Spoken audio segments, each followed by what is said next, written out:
Halo warga Konoha sekalian, selamat datang kembali di channel Ray Agnostik. Beberapa hari yang lalu saya berkunjung ke rumah saudara saya gitu. Jadi jarak rumah saudara saya dengan rumah saya itu sekitar 4 kilometer. Dan anehnya, menariknya, jarak antara rumah saudara saya dengan saya ini banyak banget yang namanya polisi tidur. Udah gitu polisi tidurnya itu gede-gede, segede gaban gitu.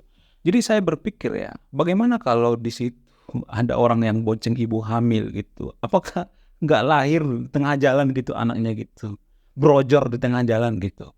Bahkan beberapa kali saya lewat dari rumah menuju rumah saudara saya ini, motor saya tuh rusak parah guys. Shocknya rusak, pokoknya banyak onderdil yang harus diganti. Nah, saya jadi berpikir ya, kenapa di Indonesia itu banyak banget yang namanya polisi tidur. Kenapa di Indonesia banyak polisi tidur sementara di luar negeri jarang kita melihat polisi tidur. Kalau di luar negeri itu ada polisi tidur tapi tidak segede-gede yang ada di Indonesia. Di Indonesia itu gede banget, segede gaban gitu. Sementara di luar negeri itu cuma sebatas zebra cross, dikit gitu, nggak terlalu banyak. Nah, setelah saya meneliti dan memahami kenapa banyak polisi tidur di Indonesia itu, alasan yang paling masuk akal adalah karena ini ada hubungannya dengan intoleransi. Jadi kita itu sangat intoleransi. Apa hubungan antara polisi tidur dengan intoleransi? Saya akan menjelaskan beberapa menit ke depan. Oke, sebelum saya jelaskan apa hubungan intoleransi dengan polisi tidur ini adalah, mari kita mundur ke belakang sedikit ya. Kenapa polisi tidur itu, kita akan mengambil background-nya dulu ya. Kenapa polisi tidur itu ada di Indonesia? Kenapa banyak gitu? Salah satu alasan yang paling masuk akal yang menurut orang-orang Indonesia ya, karena di situ banyak anak-anak gitu, jadi membahayakan anak-anak gitu. Kalau misalnya ada berkendaraan laju kenceng gitu, jadi anak-anak sering lewat dari situ. Mungkin kawasan banyak anak-anak, ada sekolah dan lain sebagainya gitu. Nah, itu artinya sampai kapan anak-anak ini kita tidak mengedukasi gitu. Bisa aja kita mengedukasi anak-anak. Ini jalannya rame ya, kamu jangan sembarangan ya kalau nyebrang ya, hati-hati ya. Kapan kita mengajarkan seperti itu kepada anak? Sangat jarang. Biasanya yang kita salahkan itu adalah pengendara. Bukan berarti saya membenarkan pengendara ya.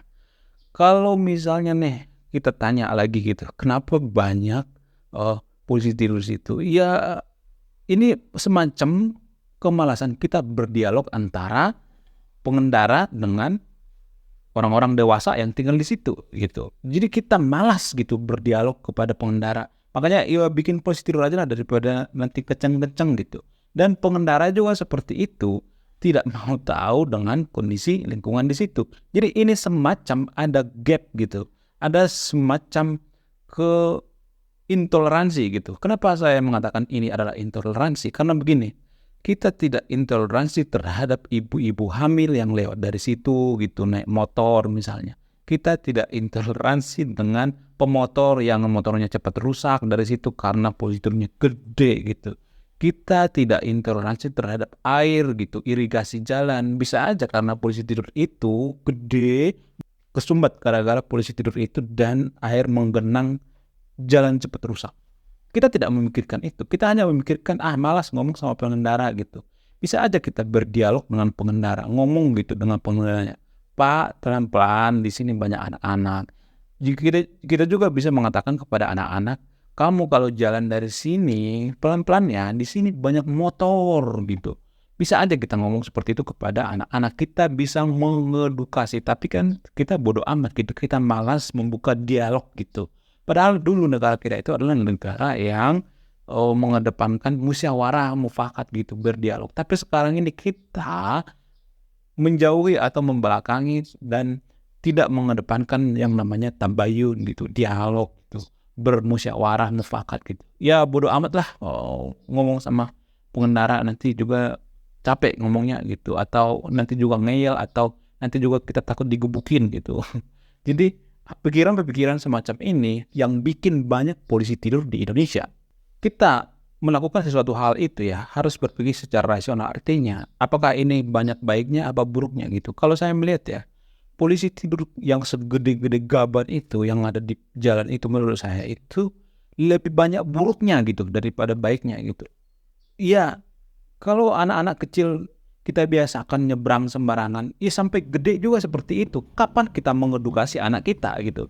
Kalau cuman alasan nanti kena anak kecil, kapan kita mengedukasi anak? Oh, nah, kalau lewat jalan ini rame ya, pelan-pelan ya. Kalau nyebrang pelan-pelan. Kita malas kan ngomong seperti itu sama anak. Kita selalu menyalahkan pengendara. Oke lah, pengendara juga harus introspeksi diri, sama-sama gitu, silent gitu.